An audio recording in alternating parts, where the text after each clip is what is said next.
This week, join me in the American Southwest as I explore one of archaeology's greatest mysteries. Why did the ancient inhabitants of this land, the ANASAZI, build these incredible cliff dwellings, only to abandon them decades later? And seemingly disappear from history. Unbelievable. To find out, I'm gonna take to the air, dangle from dangerous cliffs, and explore some of America's most spectacular archaeological sites.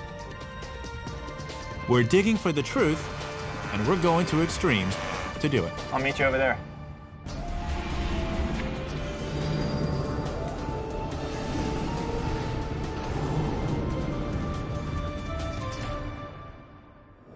Mesa Verde, southwestern Colorado. Land of rugged canyons, soaring mesas, and some of America's most stunning prehistoric ruins. Yet ever since these abandoned villages were first discovered in the late 19th century, they've puzzled visitors and archaeologists. Pretty incredible, huh? Can you imagine building something like this on the face of a cliff and actually living up here? Hi, I'm Josh Bernstein, and the American Southwest is my home. But I've never gotten to the bottom of its most fascinating mystery, until now.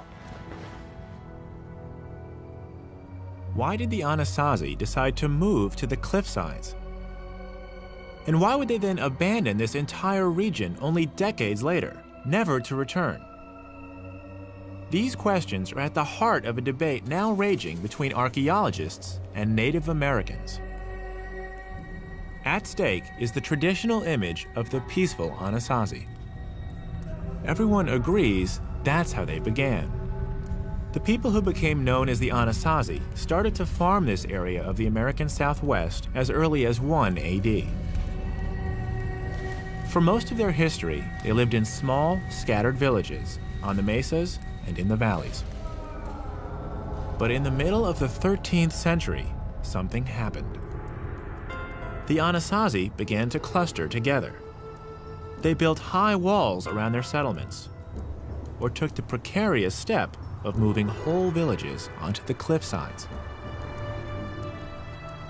Then, fewer than 50 years later, they abandoned these homes too, leaving behind most of their possessions, as if they planned to return. Instead, they seemed to disappear from history. Were the ANASAZI invaded by another tribe? Or did they succumb to drought?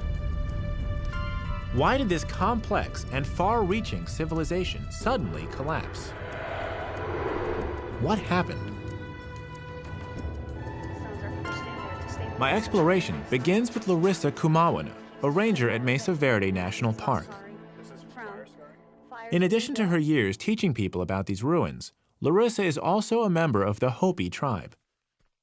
The Hopi claim the ANASAZI are their ancestors, and Larissa's insights may point me in the right direction. So there's no running rivers, no streams in the bottom of any of these canyons. So their main water source would have been seep springs. So there's no water down there? No water down there. The only water would be in the back of these alcoves here. It's thought that's the reason why the transition happened, from the mesa top sites down into these cliff dwellings. You got the water source right there. Why not build closer to them? Larissa's answer was practical, but I felt it avoided an important question. The ANASAZI could have accessed these seep springs without living on the faces of these cliffs. Why subject an entire community to such exposure and risk? Many archaeologists now think that the ancient ANASAZI had a darker side, marked by massacres and even cannibalism. Could violence explain the move to the cliffs? The cliff dwellings of Mesa Verde are certainly impressive, but there are hundreds of other sites throughout this region. Perhaps seeing some other dwellings would give me greater insights into why the ANASAZI made such a drastic move. To do this, I need a significant change of perspective. This is a twin-seat, twin-prop, home-built experimental plane. While it might not comply with FAA regulations, its open cockpit makes it perfect for spotting cliff dwellings. These guys are now trying to work out the logistics of where the camera goes and where they fly. They don't really seem to care if we live or not. My pilot, Skip Lange. He flew P-51 Mustangs during World War II. Skip, I don't have a parachute. Neither do I, so we're even on that score, Josh. Okay. With those encouraging words, we're off. Flying in a plane that feels like it's made of rubber bands and balsa wood. This part of the Southwest is known as the Four Corners, the place where Arizona, Colorado, Utah, and New Mexico come together. It was the heart of the ANASAZI homeland for more than 1,000 years. This is fun flying with the open air because you get to feel like you're actually just flying up here. Today, most of this region is covered with forests of pinyon pine and juniper. Yet 900 years ago, it was full of fields of corn, squash, and beans. Archaeologists believe the ANASAZI supported 40 to 50,000 people in this area. Perhaps Larissa was right. Perhaps some of the ANASAZI's water sources dried out, forcing them toward the seep springs. I'm imagining what it must have been like to move off the tops of the mesas and onto the sides of the cliffs. Talk about living on the edge. Think of the children and elderly on these cliff faces. And they did this throughout the Four Corners region, even in some of the most remote and desolate canyons.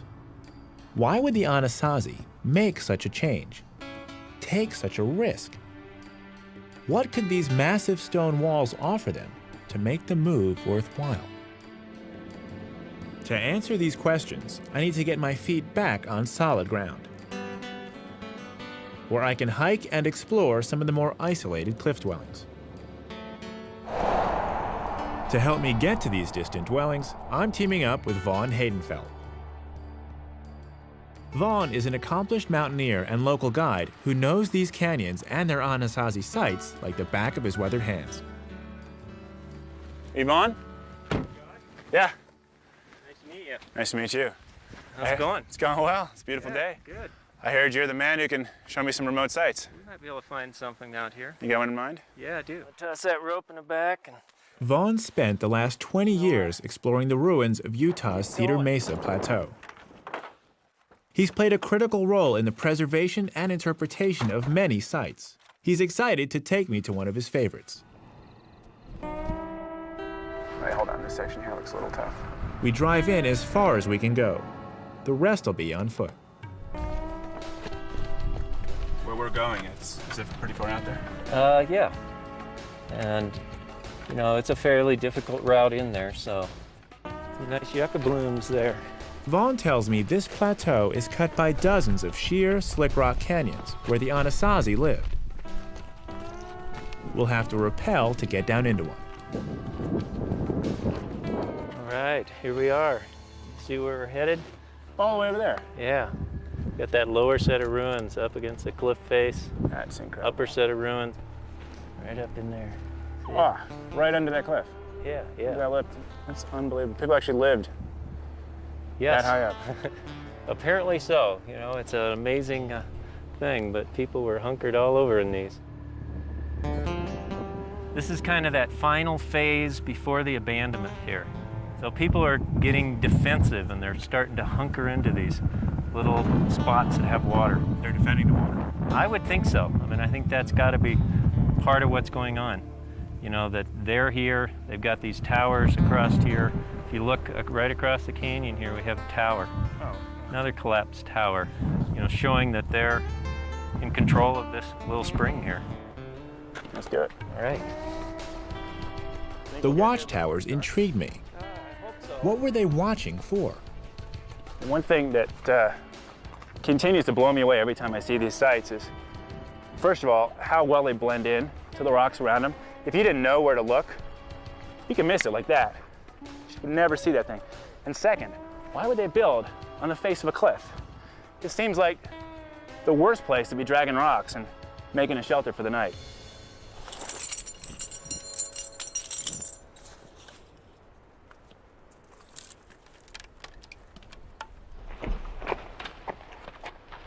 Have you used this tree as an anchor before? No. Here. Okay, seems okay to me. I'm gonna How far down is the struck? Looks pretty far down there to me. One of these days, I'll get used to doing stuff like this. Hopefully the rope will get to the bottom. As long as our rope hits. Rope. You know how to buckle it and all that? Have you used this kind of rappel device before? No, I don't do a lot of rappelling. Uh-oh. So, are you comfortable doing this? The walking off the cliff part will be all right. But you've never really... I don't usually use a rope. I thought you said you've rappelled. Yeah, I have rappelled. I just don't usually tie myself in. You feel, I mean, you guys, this is your choice here. I mean, They don't care if I die. Yeah. I'm not. Thanks for good TV. The trick is the Did I tell you? I love you, Mom. Just in case you forgot. the trick is the getting down to the bottom. Have you rappelled down this section before? No. So you don't even know when I'm I don't do that. that. Yeah, I don't know what you're. But if you get hung up down there, there's not much I'm going to be able to do to help you. You mean if my feet get over my head? Yeah. Or, What else could happen? Flip upside down? yeah. Just understanding how how your descender works. Well, you said it's 2 ropes that's thick, so I'm gonna be feeding it through. And if this way I break on, keep my feet wide. Right. Sounds good to me. What the hell? That's why we're here. And with that, I begin my descent. Goodbye, I love you. The really hard part comes halfway down, where the rock face just disappears. One wrong step here, my feet flip over my head, and I'm in serious trouble. I'm in southeastern Utah, rappelling down a cliff face. Just ahead's the lip, the toughest part. Poor footwork here will send my feet flying over my head, and I'll be left dangling hundreds of feet above solid ground. I'm past the lip.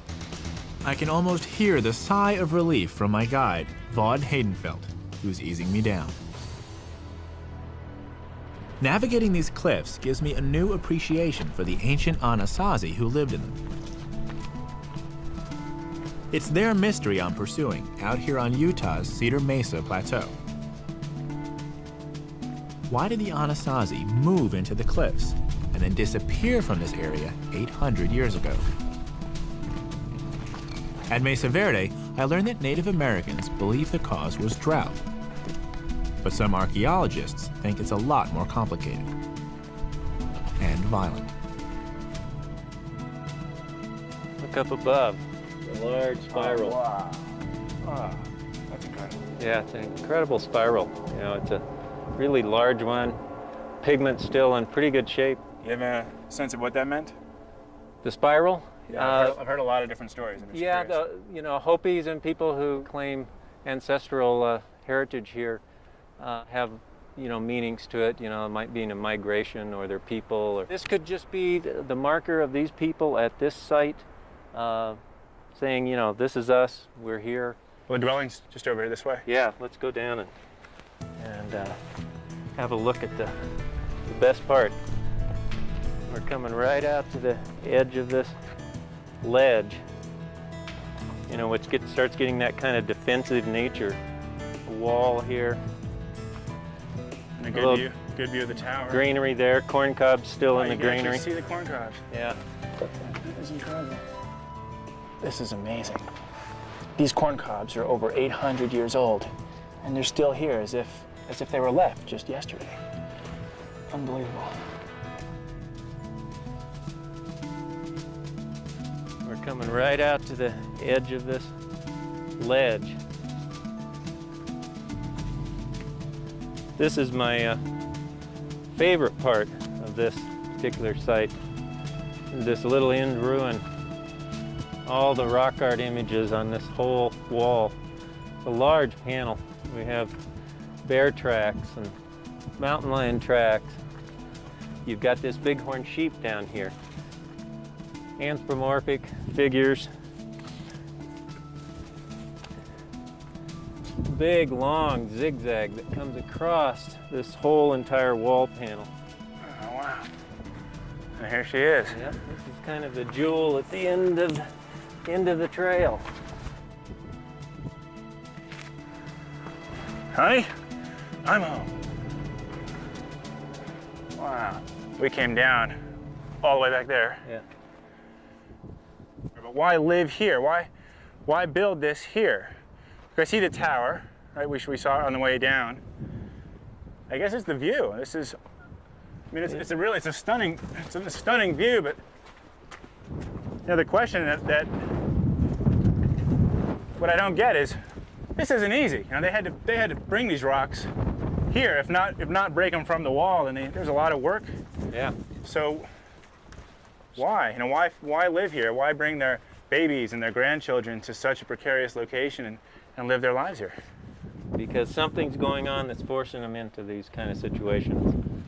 And you think it was warfare or well, there was tribal certainly strife unrest, going on. yeah. There had to have been something to get people to have to bring their living up into these kind of places. Mm-hmm. You know, out on ledges. You know, you've got huge drop-offs right out from your doorway. You can't really see. You have to mix mortar, get water up here to mix all this mortar to put these stones together. It's just an amazing amount of effort, and it's not easy. As you can see, the closest water here is down in the canyon bottom. What are these holes? They're called loopholes. What are they seeing? This one shows me basically that big rock. Yeah, which Right could be there. a route of people coming up into this site. So if you start looking at these, they're called loopholes. If you start looking through them, a lot of times along walls, they point in different directions and This show one's you the things water hole. happening. So some people would call this a very defensive posturing type of aspect to this architecture. You know, it could be, you could be looking at your water, you could be looking at a ledge where somebody might come across to come into your site, possibly to attack you, whatever. So some people interpret these as another kind of defensive type of posturing in these loopholed walls. You know, this is kind of the last structure on this whole ledge system. You know, is this the final holdout right here? We don't know. And I'd like to stay longer. The sun's starting to head down over the canyon rim, and we probably ought to start heading out of here. The ANASAZI's hideaway definitely felt like an outpost or watchtower. But what were they watching for? Vaughn says that their most likely enemy, the Navajo, didn't come to this area for at least another 100 years. In fact, there doesn't seem to be evidence of any other tribes around here in the 13th century. So who was the enemy? I need to find out what was happening to the ANASAZI before they moved into the cliffs. It's time to visit an old friend. He's a developer near Cortez, Colorado, just down the road from Mesa Verde. There's no bigger enthusiast about the ANASAZI. He's found hundreds of ruins on his land, entire villages where the Indians lived before they took to the cliffs. Hi, Josh. How are you? Hi, Archie. Good to be back. Great. You guys have been busy. Oh, we sure have. His name is Come on Archie inside, and I'll Hansen. show you what we're doing. You haven't He's seen uncovered this. some pretty incredible evidence which could explain what drove the ANASAZI to take refuge. A lot of new sites. A lot of them, and we've done a lot of work here. How many are you at right now? Well, we're up to about 215 sites across the property right now. And you can come out and Archie's prize site is this partially reconstructed pueblo that probably housed about 20 people or 4 families. way over there in that kiva. So we have quite a network. It was occupied continuously from around 650 to 1150 AD. One of the most fascinating things Archie's found is a maze of tunnels that connect the communal rooms, or kivas, with the other living areas. And I've just got to explore where they go. But I find out the hard way how small these people were. The men were about 5'4", the women only 5 feet tall. Tight squeeze, Arch. At 6 feet and 180 pounds, I can barely squeeze through.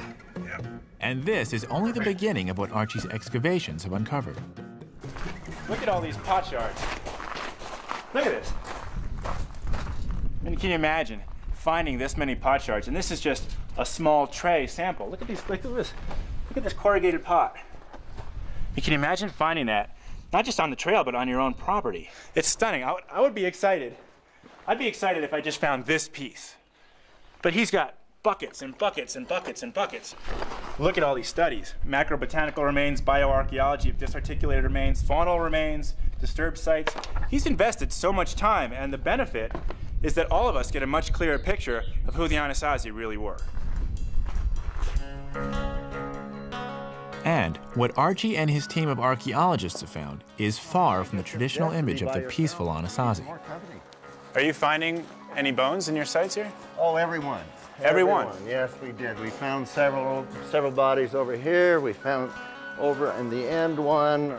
So the picture here was not one of a peaceful village. Well, that they didn't leave this in a peaceful condition. This is evidently the end of the trip for them. This was death and violence.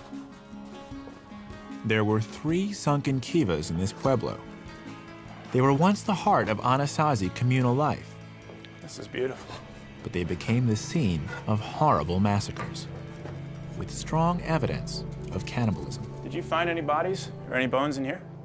In this particular one, no, but we found some that were in the center one and the other one down at the end. All of them indicated cannibalism?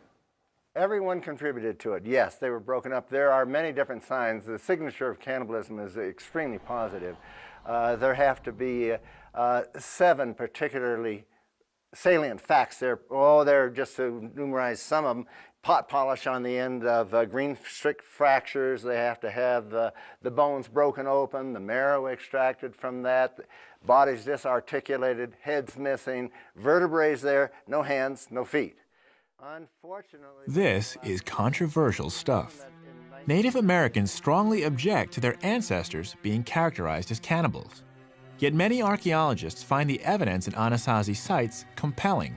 They cite signs like pot polish, tiny areas of polish that form when a bone is cooked in a clay pot, and cut marks and abrasions that are identical to those seen on animals which have been consumed.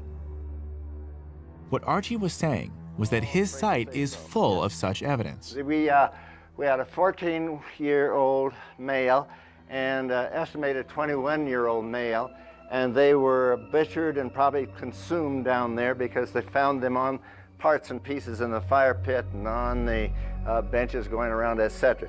We reinterred what we could find in that other kiva into the wall. After the massacre, evidence suggests that any remaining residents abandoned this pueblo and moved on. What made them decide as a community, time to go? Well, I think that if I was back in that day and age and I had a marauding force come in here and wipe out an entire pueblo where I was living, stuffed bodies in the kiva and everything else that I would think was not a very good place to live, and I think I would move. I would want more protection. So you're saying that the warfare wasn't internal. There was actually marauders coming into these communities? Well, you've opened a whole box of guesses about that one. And my guess would be that they were outside external forces. Was it a neighbor who did not have sufficient food and you had a food supply? Or whether they were people coming from Mexico, which is a big conjecture about this thing at this time. Using Archie's Wi-Fi network, I searched the web for evidence of ANASAZI cannibalism. Suspicious bones have been found at about 50 archaeological sites. Not a lot when you look at the whole history of the ANASAZI. But the curious thing is that almost all the evidence dates from the same period, beginning around 900 AD and peaking around 1150. These dates correspond exactly to the time when ANASAZI civilization was dominated by a place called Chaco Canyon, a city as mysterious as it is grand. It's also in the middle of nowhere. Mutilated bones, evidence of cannibalism. Everything Archie Hansen said at his pueblo seems to point to something going terribly wrong in the ANASAZI world by the mid-12th century. And the clues to this violence point to Chaco Canyon, the ANASAZI's greatest achievement, now a desolate ruin in the New Mexico desert. On Cedar Mesa, I saw some convincing evidence that fear drove the ANASAZI into the cliffs. To understand the root of that fear, I have to understand Chaco and what shook the walls of that great stone city. I need to see these ruins from above, so I've called in my friend Bubba Peters with his PPG to help get me into the air.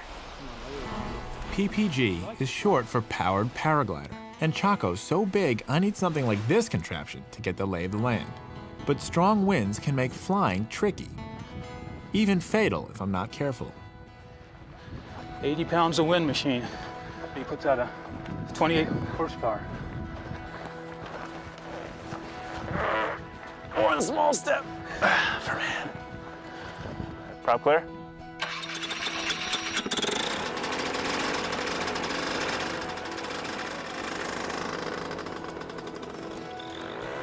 If you can run 30 feet with 80 pounds on your back without getting out of breath, you can fly a PPG. If it's calm, you can travel about 25 miles per hour and stay up for 3 hours on just 4 gallons of gas. Pretty economical for views like these.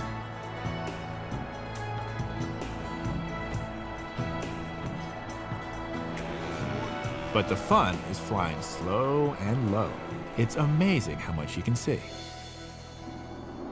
That's Chaco. In its heyday, from about 900 to 1150 AD, it was a huge cultural center for much of the Four Corners. People dragged tree trunks for up to 50 miles to erect these enormous buildings. The biggest is Pueblo Bonito. It was 4 or 5 stories high, with 800 rooms. Archaeologists believe that 1,000 people lived here, in what's been called the largest apartment building in the world until the late 1800s. There's nothing like it in prehistoric North America. Once again, I feel the need to see it up close and on foot. Chaco was much more than just a city. It was a ceremonial powerhouse where people gathered from miles around to worship their gods in great kivas like these. But by 1150, the city was completely abandoned, its inhabitants scattered. Archaeologists are still trying to figure out what went wrong. Was it drought? Too many people with too few resources? Or did something more sinister take place to bring down this great city?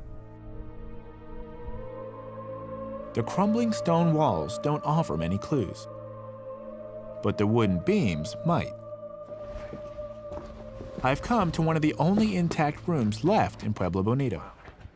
Is this really a prehistoric beam? Oh yes, this is the original roof support of this room. Wow. And we're going all the way to the center of the To the log? center of the log, where the pin Drilling is- into an ancient roof beam may seem pretty strange. But when studying structures like Chaco, this is one of the most important tools archaeologists use. 18-volt DeWalt. I'm getting what's called a core sample, a little piece of wood that can help determine when this room was built. Dendrochronology is the science of dating wood by studying tree rings, and nobody knows more about it in the American Southwest than Dr. Jeff Dean. How accurate, I'm just wondering, how accurate is the data? Well, when we take this core back to the lab and analyze it, we can date the year in which that tree was cut down. Really? You know, like there is no plus or minus. This is, say, 1120. And it's 1120 and not 1119 and not 1121. Is that far enough? Yes. 10 minutes later, and I've got it. First we take this My out own there. piece of data to add to the scientific record. All right, let me show you what we have here. If you hold out your hand, we should produce a core from the log. Amazing. Ooh, it's warm. You can blow the sawdust away. Ooh, I dropped the core. Still good. Okay, well, let's take that Turns out and this little sample carries an amazing amount of information. Tell me what we got. Yep. Let me show you what we just did in there. This is a cross-section of another Chaco beam. So this core is dated by matching the ring width variability in this sample to ring width variability in this one. So each, let me sure I get this. Each ring is a year. Each ring is a year. Big rings mean wet years. Small rings mean dry years. And then by laying this core sample against it, We can find out where the core sample where this is. goes in the, Yes, in the years. that's right. And then how do we know what year we're looking at? Is there a master chart that we lay this against? Yes, this is part of the master chart, and this series of ring widths in here are compared to those. And once you find a match, you can date the core. Thousands of core samples taken all over the Southwest add up to produce a graph charting the annual rainfall from 450 AD to the present. So looking at this, was drought the cause of the Chaco decline? Well, there was a major drought, and a lot of people think that drought caused the abandonment of the canyon and the collapse of the system. Do you think so? Well, I think it was part of the equation, but there are other factors involved as well. What were the others? I think it was a combination of drought, adverse conditions in the floodplain, plus the high population. Obviously, these ruins represent a large number of people, so you have these three factors that combine to trigger the abandonment of the canyon. Drought has always been a fact of life in the Southwest. The people of Chaco Canyon had weathered bad droughts before. And Jeff's tree ring data show that those droughts didn't stop the ambitious building. But in the 1100s, the drought did. Chaco is an eerie place with its own mysteries. Like, how did its priests become powerful enough to get this huge ceremonial center built? Archie Hansen said one theory is that Indians came north from Mexico. Some archaeologists think that they took over Chaco, terrorizing the people. I've been to Mexico. I know that the Toltecs and the Aztecs practiced bloody rituals of human sacrifice. I've seen the skull racks they'd fill with the remains of their enemies. Maybe this could explain why cannibalism suddenly appeared in ANASAZI history. But it's just a theory. If only these stones could talk. But the ANASAZI left us no written records. Was Chaco the scene of grisly rituals that spread throughout the ANASAZI world? Today, some archaeologists are seeking answers to Chaco's mysteries in the smaller communities which help supply the great city. Dr. John Kantner and his archaeology students from Georgia State University are digging at one of these ruins. I'm hoping John will be able to tell me more about what happened at Chaco. What is this site that you guys are excavating? Well, this is a small household. This community here, which we call Blue Jay Community, probably had 3 dozen of these small households, maybe 4 dozen of them. And Chaco is 50 miles, yeah, give or take. Right, exactly. That way. Exactly. How then does this site give you clues into the rise and fall of Chaco culture over there? Chaco Canyon has very little of its own in the canyon. There is a little bit of water there. They certainly could support some farming. But as far as other resources, there's just not a lot that's there. It's in the middle of nowhere. It's one of the most desolate places you'll find in the entire Pueblo and Southwest. These communities over here are much better positioned. It's a bit wetter here. There's more raw stone materials. There's more wood. And so these people here were the ones that were carrying a lot of the goods into Chaco Canyon to fuel it. Everything that Chaco did had to be fueled by people coming from outside of the area. People in small villages just like this. So the people here have what they need. People here have what they need, exactly. And what does the Chaco culture have that these people need? Yeah, that's a great question. That's what we're sort of trying to figure out exactly. I think that most archaeologists would agree that Chaco eventually becomes a pretty powerful pilgrimage center, one espousing a religious belief that these people seem to adhere to. What the Chacoans' religion was, nobody knows for sure. Many archaeologists believe it had a dark side. That could explain the instances of cannibalism and why people would walk 50 miles just to get close to its power. People believe so much in whatever it is that Chaco is doing that they're willing to carry goods to Chaco, fuel its very existence. And then I think Chaco Canyon began to do what anthropologists call materialize that religious belief system. And by materializing, what they do is they create things. You create things, and if those things are important for the religious belief system, for the rituals, for the ceremonies, then that means that it can be controlled. Other people need those things. Turquoise and shell, and for people out here, they felt they needed those things. And so in order to get those things, they had to go there, and they probably then brought things to Chaco Canyon in exchange for just a little piece of that belief system, a little piece of the religion that they can bring back here to their small communities and then help to fuel what they thought was going to be success here. As I look around John's dig, I'm reminded again that archaeology is painstaking work, piecing together answers from bits of pottery, turquoise, and bone. The simplest of questions can often take years to answer, and even then there's always room for debate. John, you've given me a good sense of how this community related to the Chaco culture, but how did it all fall apart? Well, the priestly leaders of Chaco Canyon, their power and authority was based on a belief system, and that's really all they had. So it's really a house of cards, and if any of those cards are removed, then the whole thing comes falling down. Which was the one card then that did that? In the early 1100s, there was a drought. It was a relatively minor drought, particularly in comparison to other droughts that Puebloan people have experienced, but it probably was just enough to cause the problems. But essentially, there's a power vacuum, and that leads to a lot of social chaos. But did social chaos mean violence? I asked John, was this what drove the ANASAZI to take refuge in the cliffs? In certain parts of the Puebloan world, that's exactly what happens. The violence and the strife that results from this power vacuum leads people to retreat into those kinds of refuges.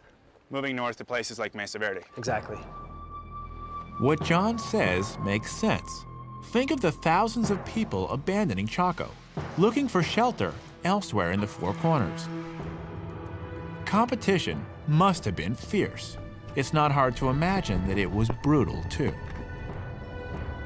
It's time to put the pieces of the mystery together. But there's one last clue I need to explore. At John Cantner's dig, I learned that many archaeologists believe that the fall of Chaco Canyon around 1150 AD brought social chaos and violence to the ANASAZI world.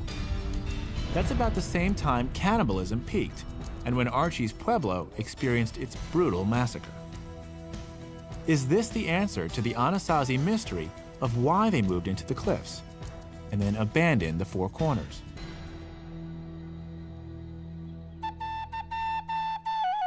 Yet there's another side to this story. Indians to the south of the Four Corners claim to be descended from the ANASAZI. The Pueblo, the Zuni, and the Hopi have their own oral histories about their ancient ancestors. I've spoken to one Hopi at Mesa Verde, Larissa Kumawina, who told me that the ANASAZI moved to the cliffs to be closer to their water sources.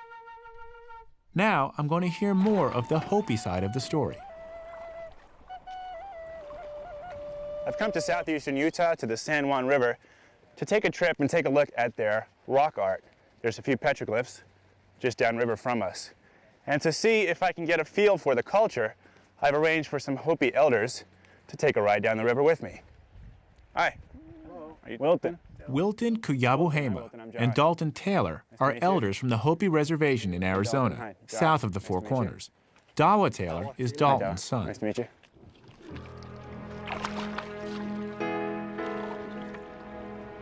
Native Americans who claim ancestral ties with the ANASAZI are very hesitant to share their clan histories. It's private, and out of respect, I'm cautious with my questions. Do you have a personal perspective on the ANASAZI and what they did out here? The ANASAZI, I think there's one misunderstanding about the word ANASAZI. Yeah. And in Hopi, we call them Hisatsino. Yeah, people of the past.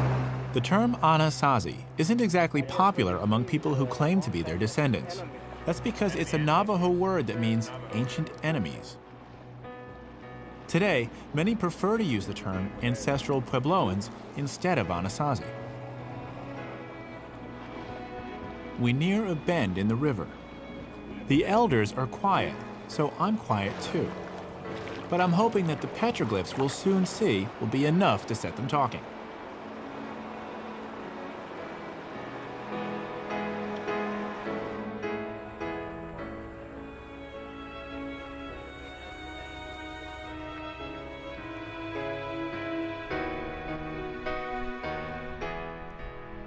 We pull up to take a look at some petroglyphs. Life-size figures picked out by the ancient ANASAZI 1,500 years ago. But they're just too old.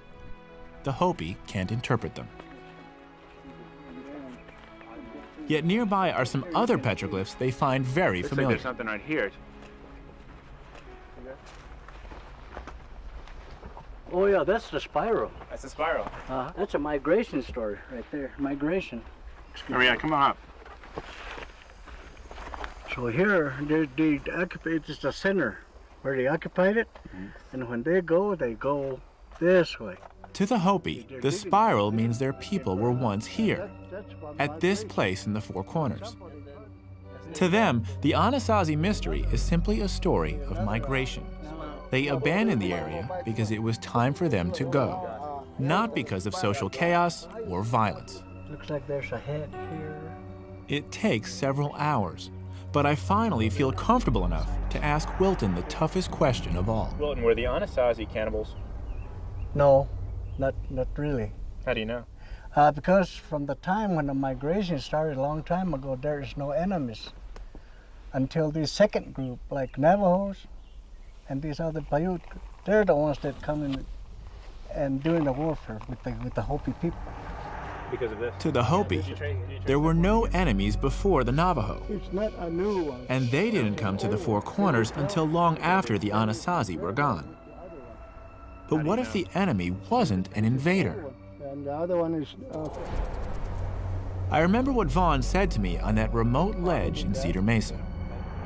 My opinion, there was all sorts of conflicts going on. Probably, my guess is, among people living here, not outside forces necessarily. Some people do think that there was an outside influence of other people coming in and putting pressure on these people. But my guess is it's probably people, maybe in the next canyon over. As I learned from Vaughn, Archie, and John Cantner, violence and probably warfare drove the ANASAZI into the cliffs. But it's most likely that their enemy was none other than the ANASAZI themselves. As for the second half of the mystery, the Hopi story of migration fits. The ANASAZI didn't disappear. They simply left the Four Corners. The tree rings show that a great drought descended on this area in the late 13th century. Weary from decades of fighting, the survivors most likely did what their ancestors had done ages before. They migrated south to begin a new life. On our last stop, we visit the River House ruin. It was a sacred place for the ancient ANASAZI. It still is for the Hopi today. Be alert and wake up, people. We make an offering of cornmeal. New evidence may one day settle the issue. But for now, archaeologists and modern Puebloans continue the debate, searching for clues left in the steep stone walls of America's Red Rock Canyons.